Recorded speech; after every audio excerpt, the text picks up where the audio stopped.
Ini nih udah follow. Bentar, bentar, bentar, bentar. Ya. Aman. Ya, Bisa. aman. Iya.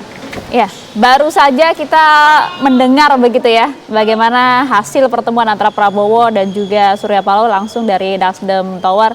Nampaknya prediksi Anda, Bang Kodari, tadi 80-90% tadi Pak disampaikan. Setelah melihat ini dengan sumringah wajah dari kedua tokoh besar ini, kemudian semangat persahabatan 40 tahun yang diusung oleh Pak Surya Paloh disambut dengan penghargaan apresiasi dari Prabowo Subianto, meningkat nggak nih prediksi Anda?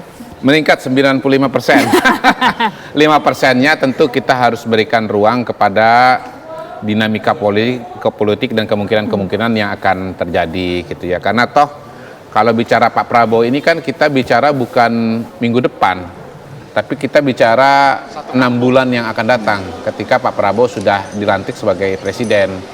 Tetapi suasana kebatinan yang begitu hangat, begitu akrab, begitu terbuka seperti ini saya kira memang tidak mungkin terjadi kalau memang kesepahaman besarnya itu belum terbangun atau belum tercipta. Iya, karena pertemuannya cukup sebentar Bang tadi kalau kita lihat. Iya, seperti yang saya bilang. Sebagai simbol saja seperti saya bilang ini ini kan panggung depan saja. Jadi lebih kepada semacam pengumuman lah. Ya, kalau ibarat perkawinan tadi kita kembali kepada apa analogi itu, ini adalah resepsinya saja, ya. Jadi ijab kabulnya sudah dilakukan, ya, kesepakatannya secara garis besar sudah dilakukan dan ya ini panggung depan dari salah satu dinamika politik di Indonesia pada tahun 2024. Saya melihat ini dinamika politik yang sangat penting.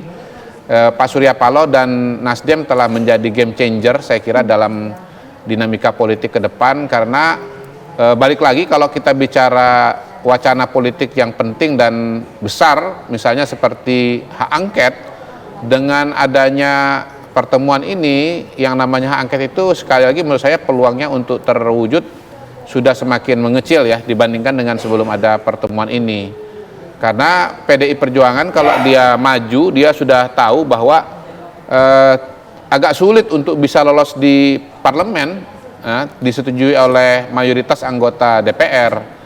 Dan buat PDI Perjuangan sendiri kalau mereka mengikhtiarkan hak angket lalu kemudian menjadi batal, tentu juga tidak mudah gitu ya. Artinya kan mereka akan dalam tanda kutip kalah gitu. Belum lagi ada konsekuensi seperti misalnya bahwa tidak mungkin terjadi di reshuffle kabinet. Kita coba dengarkan apa yang disampaikan oleh Surya Paloh langsung bersama dengan wartawan. Silakan.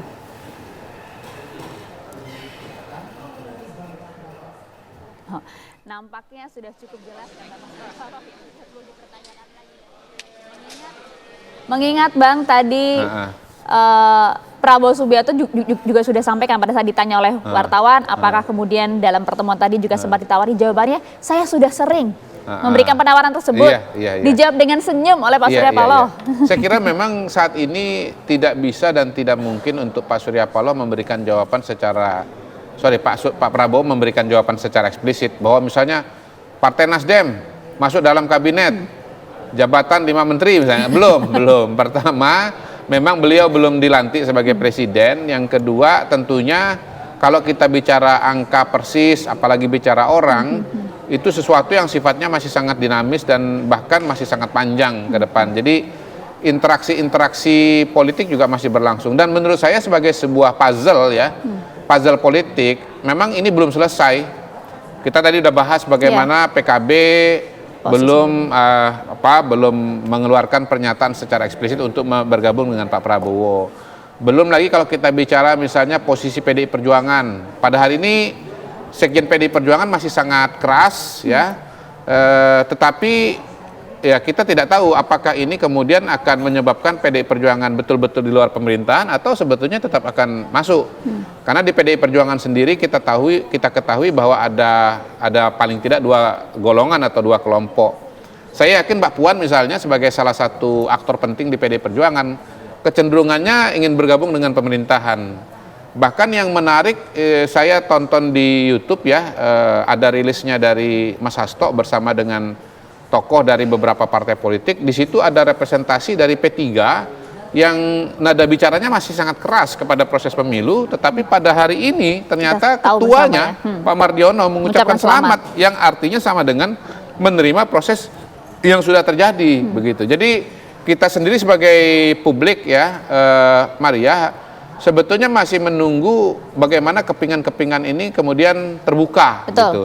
Jangankan kepingan besar, kepingan di dalam satu partai sendiri juga masih belum terbuka dia, semua, Bang. masih ada dinamika. Betul, namanya juga politik ya Bang, semuanya dinamis, semuanya tidak terduga. Ada pintu depan dan juga ada pintu samping, pintu belakang. Nah itu dia, nanti kita akan coba buka satu-satu pintu-pintunya Bang, tapi usai jeda ya. Sesaat lagi pemirsa, tetap bersama kami di Breaking News TV One.